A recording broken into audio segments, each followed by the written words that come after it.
Hi everyone. Hi Marcia. Hi, I Monday. just hi want to make sure that people can see us live. So please do message us if you can see us live. So we are live on LinkedIn, Facebook, and YouTube. Marcia, you can hear me well, right? Yes. Okay, so I'm waiting for a few comments so that we can start accordingly. And we should be live now.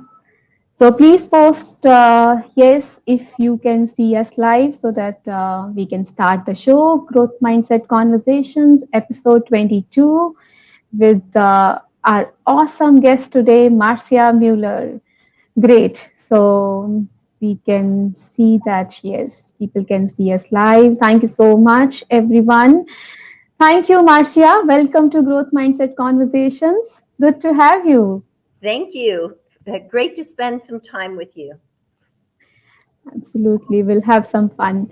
So, let me introduce our very special guest to all of you. I'm going to read few introduction lines for Marcia Mueller. Marcia Mueller is Vice President of Global Leadership at Impact Group, a global coaching and consulting firm.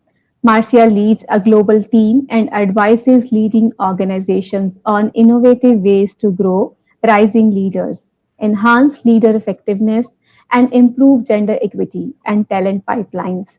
Marcia applies her 20 plus years of expertise in strategic leadership, adult learning, and executive coaching to address the most pivotal points in a leader's journey.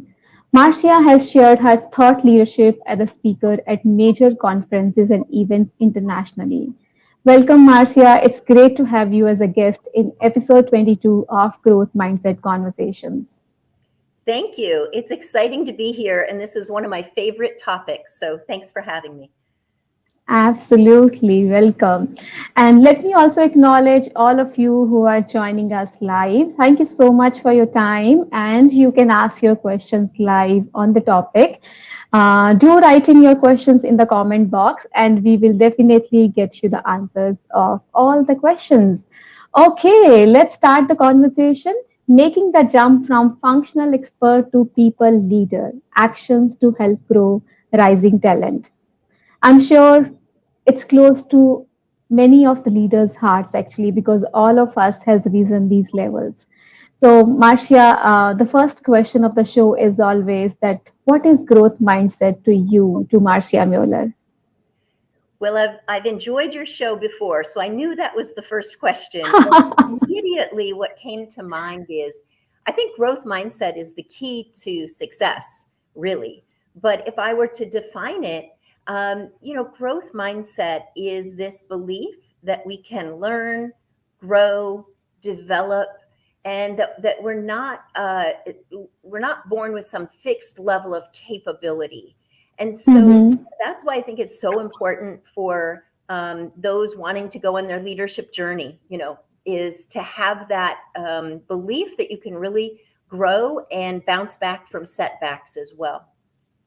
Yeah, yeah, beautiful. And it's not fixed set of capabilities. It's always growing, right? It's growth, which doesn't have any end to it.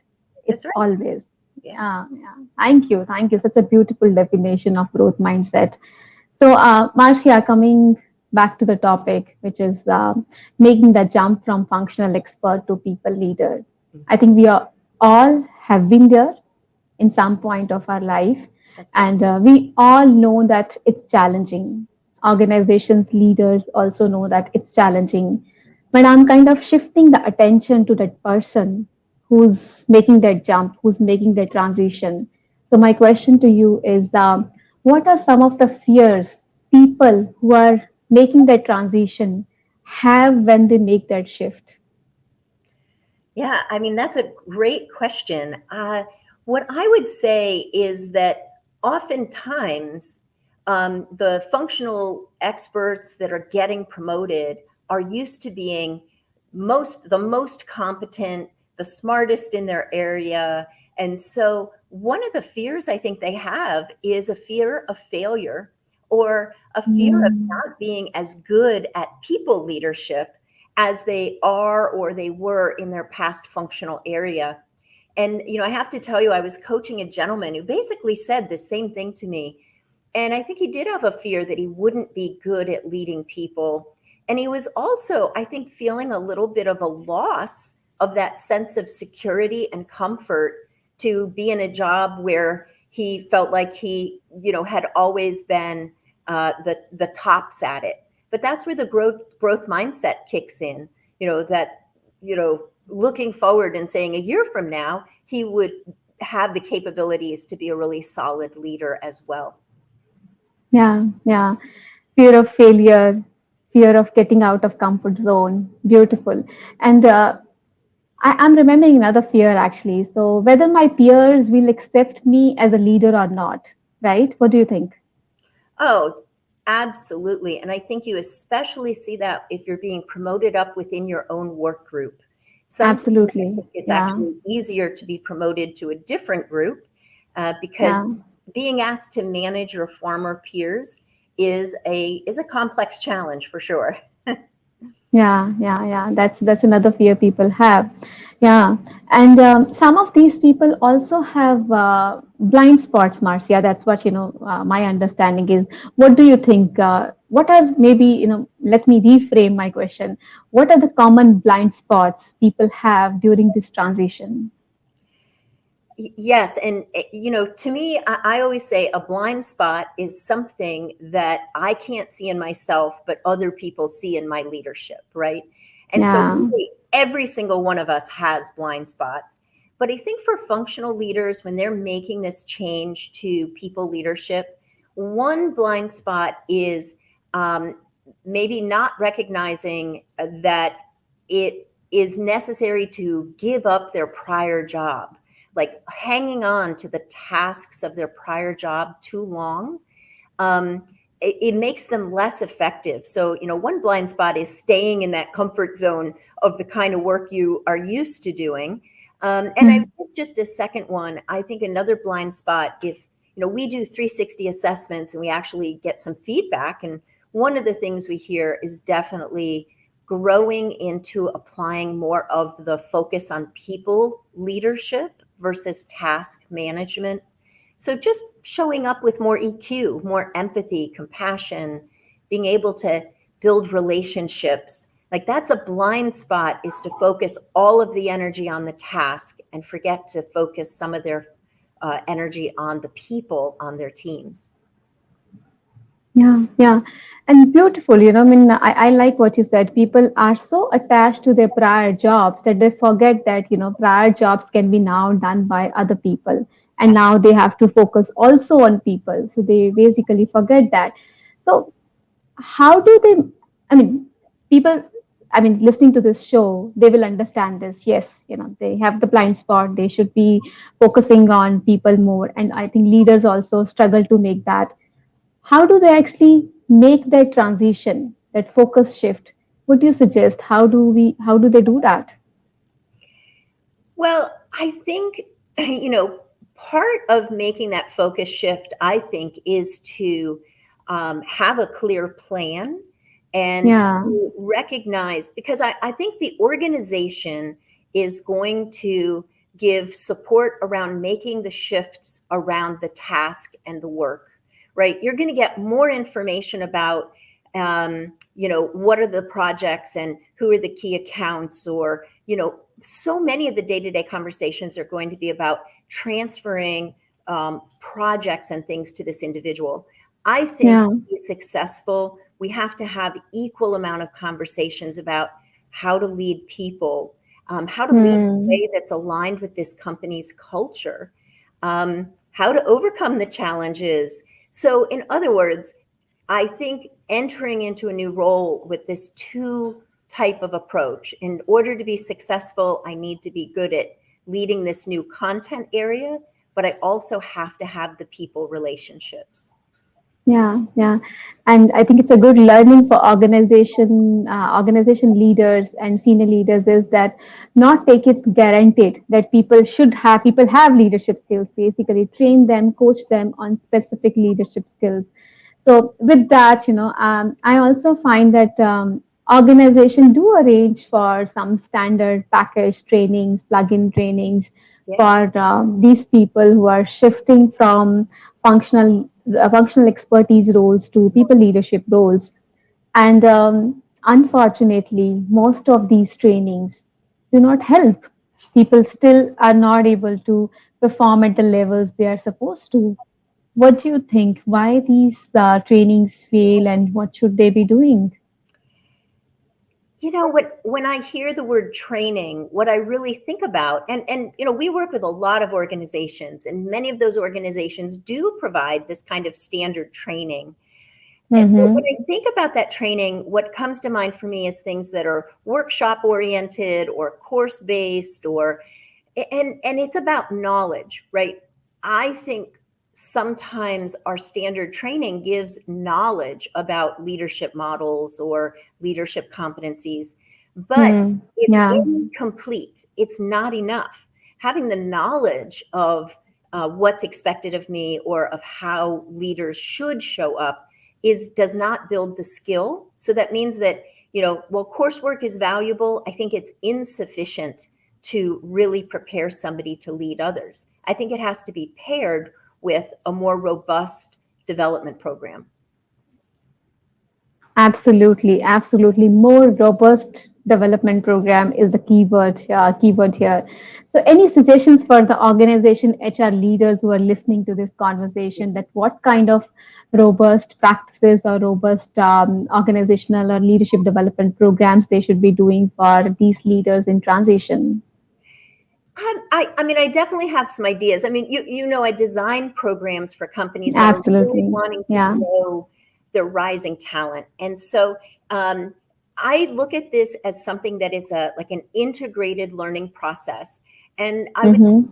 about what are the variety of threads that build new skills and behaviors. So while coursework is good, I definitely would focus on application. What can you do as an organization to give these rising leaders a chance to practice new skills? So, we often design programs that have stretch assignments or hands on projects or opportunities to really practice, because that's part of skill building. I'm going to name two other pieces. I think the line manager is critical.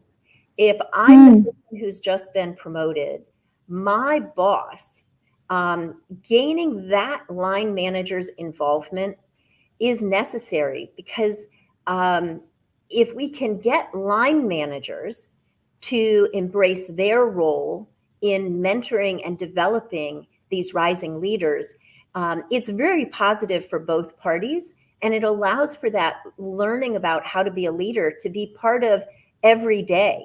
I urge line leaders to give at least, 10 or 15 minutes of every one-on-one to stop talking about the projects and the day-to-day and talk about how the rising leader is acclimating or practicing new skills to really settle in. And my third one, last one, and Manvi, I know you'll totally agree. I believe coaching is really the accelerator to getting people to Hmm. build new skills. And whether Yeah. that's an internal coach, an external coach, um, imagine that this rising leader needs to have a difficult conversation with an employee. They can go talk to their line manager, but they may feel like, well, I don't want the line manager to think I don't know what I'm doing. But to have a safe space of a coach and to be able to practice, I think is where we're going to see a lot of skill building. So those would be kind of my three things: application, involvement, a line manager, and having a coach, I think, is what really makes more robust learning on top of coursework. Absolutely. Wonderful. I totally agree with you. Application is very important. And another thing I feel that, it should start before the actual designation or actual role change. It should not start, after the role change. It should start before that. And as you said, stretched assignments where line manager is also involved. Very important. And we talked about fears. We talked about blind spots. Awareness is very important, and then practice is important, and that can only happen in a safe space like coaching. That's right. People might not be comfortable talking about their blind spot with the line manager or with the skip manager or with peer, but they would definitely be comfortable talking about all these uncomfortable things in that safe space. And that's where real growth lies, right? I agree.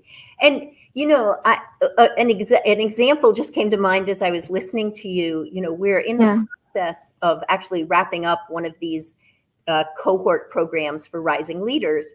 And Mm-hmm. when we think about learning to be a leader as integrated with our work, it's not this other thing I do if I have time. And we have one gentleman who joins the group sessions and his coaching sessions.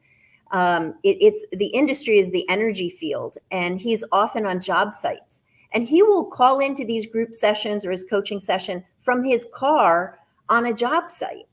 And my point there is, I love that because I think what it's saying is learning leadership isn't something that I'm going to do in some 3-day program off-site that they send me to before the job begins, but rather it's integrated.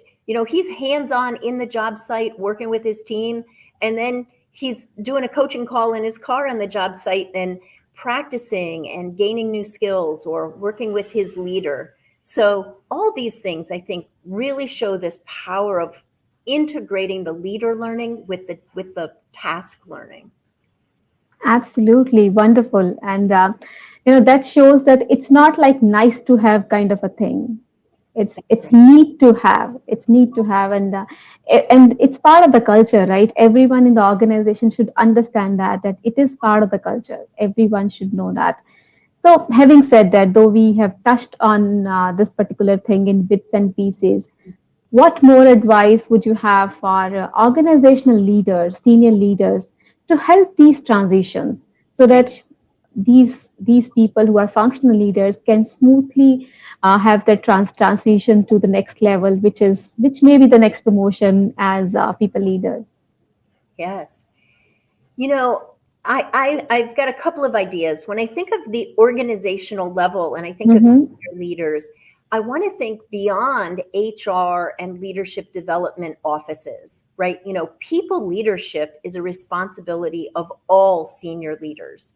So I think my first tip would be for senior leaders to get involved in identifying rising talent and in mentoring rising talent and in truly seeing the development of these newly appointed leaders as critical to the success of the firm. And, I live in the United States, and here I will tell you that there's a very high turnover going on right now, and retaining top talent is critical.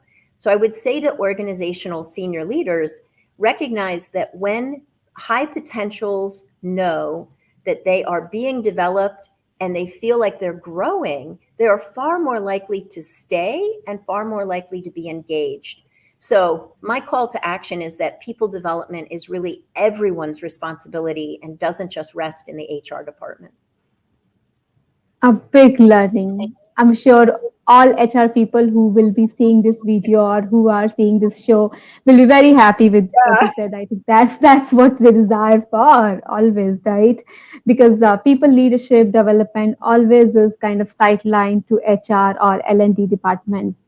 Yes, that's not the case. It's everyone's responsibility. It's organization leaders' responsibility. It's line managers' responsibility.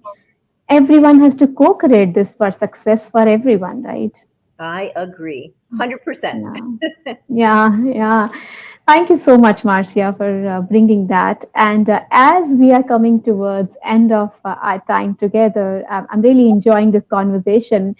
What are your closing pieces of advice for newly promoted functional expert who's enjoying that promotion and who has taken on the people leadership role? Oh, well, first of all, I would say to them, congratulations, for making that leap and leaving the comfort of their functional expert role and really stretching into a people leadership role. And I do have, I think I've got 4 tips I'm gonna provide. My first one is to embrace the new role and leave your old focus on task behind, because you really have to leave the prior job behind and focus this role, trust that other people will be assigned to take care of some of the tasks. My second is involve your line manager from the start.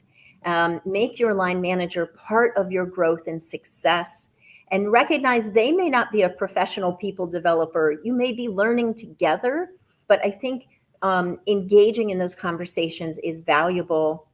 My third tip is remember that you spent probably a decade becoming an expert in your functional area.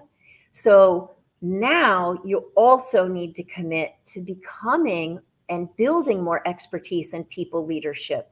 So do focus on the leadership side of the equation, developing EQ, building relationships.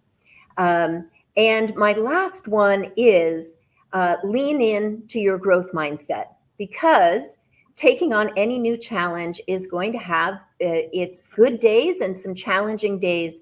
But I would say just recognize that,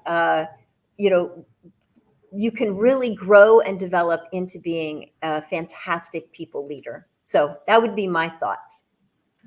Awesome, awesome, tangible tips people can really, really take away and actually execute it. Thank you so much. And I will also like to add that do ask for help.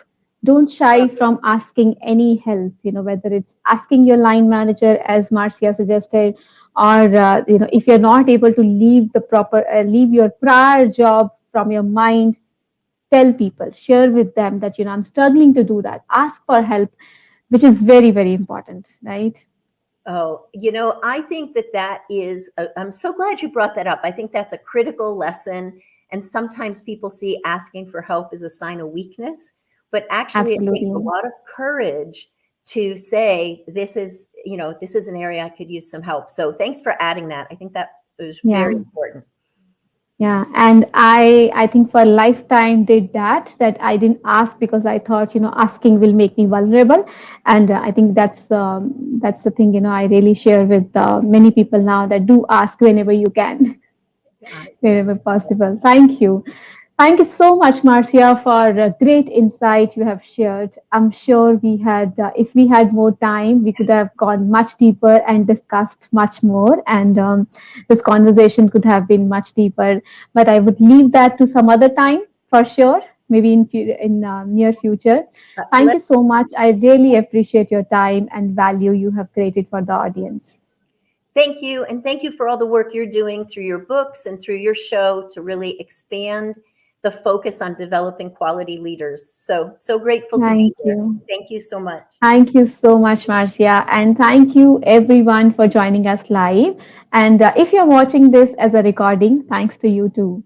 Hope you have got amazing value out of this conversation and you will implement these learnings for sure. See you all again in the next episode of this series of Growth Mindset Conversation. Thank you and all the very best. Thank you, Marcia. Have a nice day there. Bye bye. Thank you.